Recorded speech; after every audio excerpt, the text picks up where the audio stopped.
of the Spirit to know what God intends for you to do now. There are many sincere believers who have found themselves touring parts of destiny that were not earmarked. It is not part of their prophetic blueprint. They sincerely began to follow blindly, and from the lens of prophecy and God's assignment for them, many of them would soon realize that they've just been wasting their time doing things that are not part of their prophetic blueprint, taking journeys and long paths in life and destiny that they would later find out was not earmarked for them. For as long as John was in the will of God, he had access to all that God intended for him to do. No one could kill him.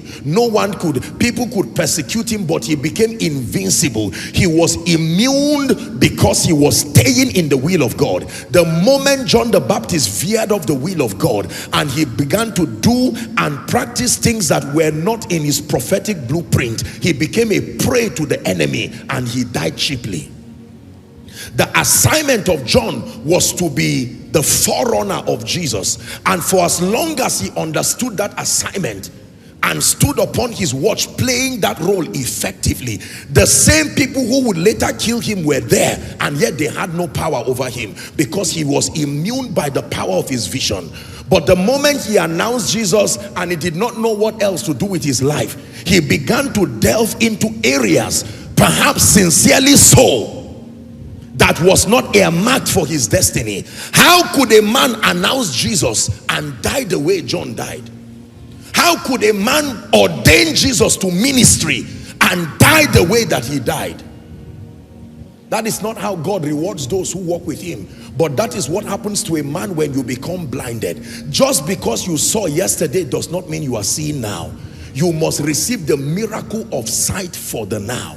There are people who begin with God accurately receiving the blueprint for their destinies, but eventually they allow blindness to plague them, and with that blindness will come confusion. This is true for those in ministry, this is true for those in business, this is true for family people, and so they start well, excelling in life and destiny, and eventually you will find them veering off paths that were not in their prophetic blueprint.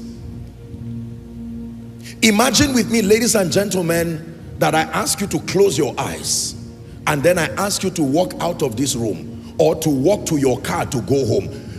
Chances are excellent, except by divine help, you may not get there. The probability literally that you may get to your car may almost be zero. Do you know why? Your legs are working well. The ability to move is there.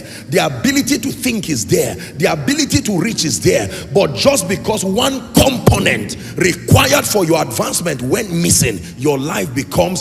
The terrible thing is that it will not stagnate you. It will confuse you and derail you until you die. When your legs are tied, even if your eyes are open, you can see where you should go, but the ability to take steps is not there. But when your legs are fine, your hands are fine, your mind is fine, but your eyes are blind, you will keep moving. Motion without direction is a risk because you can fall into a pit. Are we together now? Yeah. So many people begin well. In fact, there are people who start from day one of their spiritual journey. They already start in confusion with all shades of blindness, and they find out that they are wasting their time, wasting their energy, investing themselves in things that have no consistency with God's blueprint for them. I'm praying for someone here tonight where you have veered off in destiny, that you are moving this way thinking it is God leading you. At the end of tonight, you will know who and what has been leading you. Because listen, some of us, the way you are going, if you continue it without a message like this halting you, you will definitely get into perdition. Sincerity is not enough to actualize destiny. You must have the gift of sight. There are people today who once were in God's prophetic program. They once were in God's prophetic program. Once upon a time, they were at the cutting edge of God's program, but they lacked the ability to see what God is doing now. And while they were relevant in one season, when seasons changed, they did not have the gift of sight, and they continued doing what God was doing, not knowing that God has switched. Hallelujah. And the dangerous thing is that when you are a leader, if you do not have the gift of sight, people will follow you with unbending loyalty, even into confusion, even into perdition. There are parents today who have confused the destinies of their children because they lacked the gift of sight.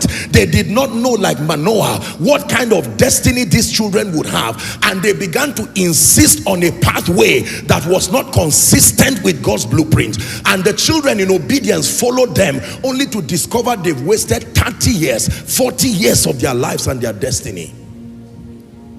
Hallelujah.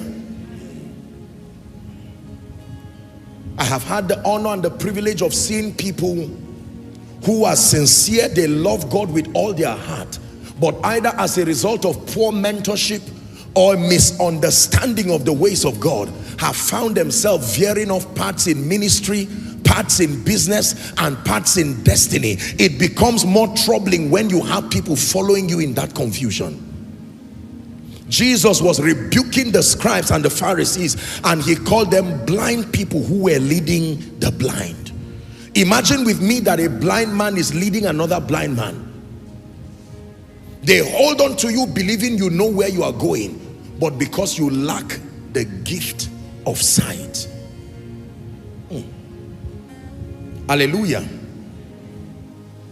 There are many individuals who are not able to translate the things that they have seen in the spirit to find expression because, number one, they do not even understand how to see in the spirit, nor how to interpret the things that are seen. Do you know that almost everyone here, by the time I'm done showing you what I'm showing you, you will know that the Spirit of God has been opening the blueprint of your destiny once and again. For some of you, because you did not have the gift of sight, you're not even aware that it is God showing you.